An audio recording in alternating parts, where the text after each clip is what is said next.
అయితే తెలంగాణ ప్రభుత్వం చాలా సీరియస్‌గా ఉంది రేషన్ కార్డ్ విషయంలో.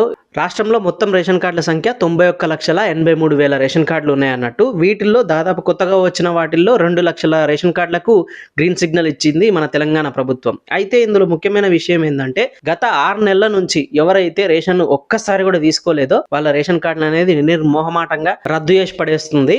మీకు గనక రేషన్ కార్డు ఉన్నట్టయితే దగ్గరలో ఉన్న రేషన్ షాప్ దగ్గరికి వెళ్ళి రేషన్ అనేది తీసుకోండి, బియ్యము ఏదో ఒకటి తీసుకోండి. లేదంటే మీ రేషన్ కార్డు అనేది రద్దయ్యే ఛాన్సెస్ ఎక్కువ ఉంటాయి. సో రీసెంట్ గా 76,842 రేషన్ కార్డులను రద్దు చేసినట్టు తెలుస్తోంది. మొత్తం ఫిల్టర్ చేస్తుంది అన్నట్టు ఎవరు అర్హులు ఎవరు అనర్హులు అని చెప్పి. ఇందులో కనుక మీరు ఇచ్చిన డేటా, అందులో ఇచ్చిన మీరు ఏవైతే ఫామ్స్ ఇచ్చిర్రో అందులో ఏది మ్యాచ్ కాకపోయినా లేదా ఏదైనా తప్పుడు సమాచారం కనుక ఉన్నట్టయితే కూడా వాళ్ళ రేషన్ కార్డు అనేది రద్దు అవ్వడం జరుగుతుంది. రేషన్ కార్డు కొత్తగా వచ్చిన వాళ్ళు కూడా ఇంతవరకు తీసుకోనట్టయితే వెళ్ళి దగ్గరలో ఉన్న రేషన్ కార్డులో ఖచ్చితంగా తీసుకోండి. నాదేం పోయింది అనుకుంటే మాత్రం మీ రేషన్ కార్డు ఖచ్చితంగా రిజెక్ట్ అవుతుంది.